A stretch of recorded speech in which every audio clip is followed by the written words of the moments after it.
नमस्कार दोस्तों, स्वागत है आपका उत्तराखंड ज्ञानदीप में। तो उत्तराखंड के इतिहास में हम पवार वंश का इतिहास को कवर कर रहे थे, जिसमें आज हम लास्ट शासक प्रद्युम्न शाह के बारे में टॉपिक आज कवर करेंगे। तो चलिए शुरू करते हैं। पढ़ते हैं दोस्तों, प्रद्युम्न शाह जिनका कार्यकाल है 1786 से 1804 ईस्वी। तो जयकृत शाह की मृत्यु के बाद प्रद्युम्न शाह और पराक्रम शाह और हर्षदेव जोशी गढ़वाल आए। प्रद्युम्न शाह ने कुमाऊं और गढ़वाल पर 1786 से शासन करना शुरू किया। सन 1785 में हर्षदेव जोशी ने प्रद्युम्न शाह के प्रतिनिधि के रूप में कुमाऊं पर शासन करना शुरू किया, लेकिन मोहनचंद ने इसका विरोध किया। उसके बाद दोनों के बीच 1786 में पाली गांव या नेथड़ागढ़ी का युद्ध हुआ। हर्षदेव जोशी श्रीनगर भाग गए। फिर मोहनचंद ने 1788 तक शासन किया और 1788 में हर्षदेव जोशी ने मोहनचंद की हत्या कर दी। उसके बाद हर्षदेव जोशी ने प्रद्युम्न शाह को अल्मोड़ा पर शासन करने के लिए आमंत्रित किया, लेकिन प्रद्युम्न शाह ने मना कर दिया। बाद में होता क्या है कि पराक्रम शाह नाराज हो जाते हैं, क्योंकि वे गढ़वाल के सिंहासन पर बैठना चाहते थे और पराक्रम शाह प्रद्युम्न शाह के खिलाफ षड्यंत्र करने लगे।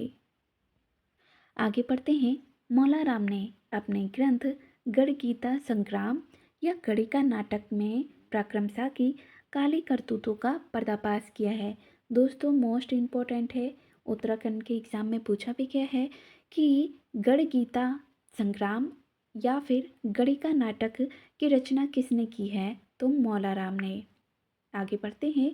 मौला राम ने अपनी रचनाओं में पराक्रम शाह को विलासी, दुराचारी और चरित्रहीन बताया है।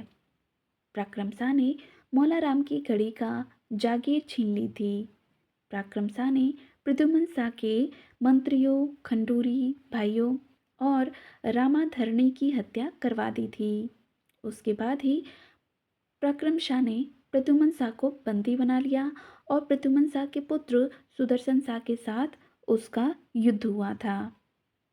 सेना दो गुटों में बट गई और गढ़वाल में शुरू हो गया था। सन 1791 में गोरखों ने गढ़वाल पर आक्रमण इन्हीं के समय में किया था। मोस्ट इम्पोर्टेंट है दोस्तों, एग्जाम में पूछा भी गया है कि गोरखों ने गढ़वाल पर आक्रमण कब किया था, तो 1791 में। आगे पढ़ते हैं। हर्षदेव जोशी के आमंत्रण पर गोरखों ने गढ़वाल पर आक्रमण किया और लंगूरगढ़, जो कि पौड़ी में है, तो 1791 में युद्ध हुआ। उसी समय गोरखों को यह सूचना मिली कि चीन ने नेपाल पर आक्रमण किया है और प्रद्युम्न शाह के साथ संधि कर नेपाल लौट गए।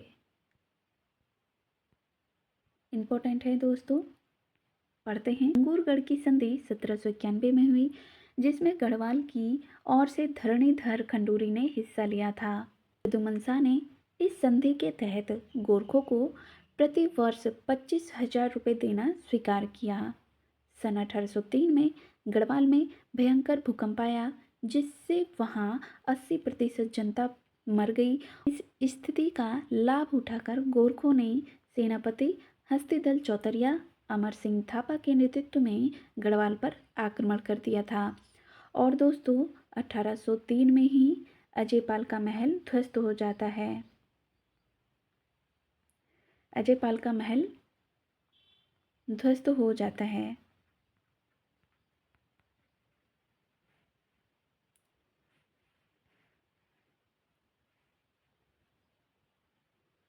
प्रद्युम्न शाह ने गोरखों से युद्ध के लिए अपना सोने का सिंहासन सहारनपुर में 1803 में बेचा। नोट, यह सोने का सिंहासन अजयपाल ने कत्यूरियों से छीना था। बाड़ाहाट कहाँ है दोस्तों, उत्तरकाशी में।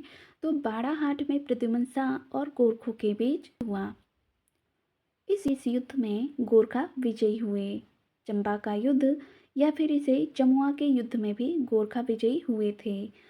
अंतिम निर्णायक युद्ध देहरादून के खुड़बुड़ा नामक स्थान पर हुआ था और 14 मई 1804 को यह खुड़बुड़ा का युद्ध हुआ था और इसमें प्रद्युम्न शाह वीर गति को प्राप्त हो जाते हैं।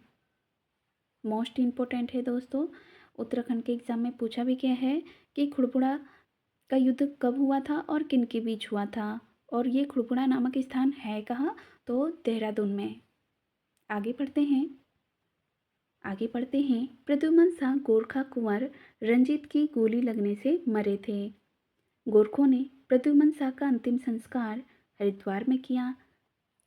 प्रद्युम्न शाह के भाई कुंवर प्रीतम शाह को गोरखाओं ने बंदी बनाकर काठमांडू भेज दिया था, जबकि पुत्र सुदर्शन शाह हरिद्वार में रहकर स्वतंत्र होने का प्रयास कर रहे थे। सुदर्शन शाह की मांग पर अंग्रेज गवर्नर जनरल लॉर्ड हेस्टिंग्स ने अक्टूबर 1814 में गोरखों के विरुद्ध अंग्रेजी सेना भेजी थी। 1795 में गढ़वाल में भयंकर अकाल पड़ा, जिसे इक्यावनी बावनी के नाम से जाना जाता है, क्योंकि यह संवत 1851 और 52 में पड़ा था। मोस्ट इम्पोर्टेंट है दोस्तों। आगे बढ़ते हैं। महाराजा प्रद्युम्न शाह को संपूर्ण गण कुमाऊं का राजा कहते हैं। गढ़वाल का हुमायूं प्रद्युम्न शाह को कहा जाता है। मोस्ट इम्पोर्टेंट है दोस्तों।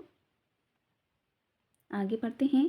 प्रद्युम्न शाह अंतिम स्वतंत्र पंवार वंशीय राजा थे। प्रद्युम्न शाह के राजा बनते ही दून पर रोहिलों ने 1786 में आक्रमण किया। रोहिलों का नेता गुलाम कादिर था। गुलाम कादिर ने अनेक धार्मिक स्थलों को नष्ट किया था, इसलिए प्रद्युम्न शाह के काल को रक्त रंजित क्रांति के नाम से भी जाना जाता है। तो मोस्ट इम्पोर्टेंट है दोस्तों, नोट डाउन जरूर कीजिएगा। आगे बढ़ते हैं। प्रद्युम्न शाह का दामाद हरि सिंह गुलेरिया इनकी जनता पर अत्याचार करता था, जिससे प्रद्युम्न शाह ने अपनी पुत्री का विवाह करवाया था, जो गुलाम कादिर का मंत्री था। सिरमौर के राजा धर्मप्रकाश ने भी लगभग 1792 में दून पर आक्रमण किया, लेकिन पराक्रम शाह ने उसे हरा दिया था। धर्मप्रकाश ने पुनः एक सेना ईश्वरी सिंह के नेतृत्व में दून पर आक्रमण करने के लिए भेजी थी। दोनों सेनाओं के बीच खुसलहालपुर नामक स्थान पर 1793 में युद्ध हुआ। इस युद्ध में सिरमौर की सेना विजयी रही और प्रद्युम्न शाह और उमेश सिंह के बीच 1796 में संधि हुई। तो दोस्तों, कैसा लगा कंटेंट कमेंट में ज़रूर बताएं और लाइक शेयर सब्सक्राइब करना ना भूलें। धन्यवाद।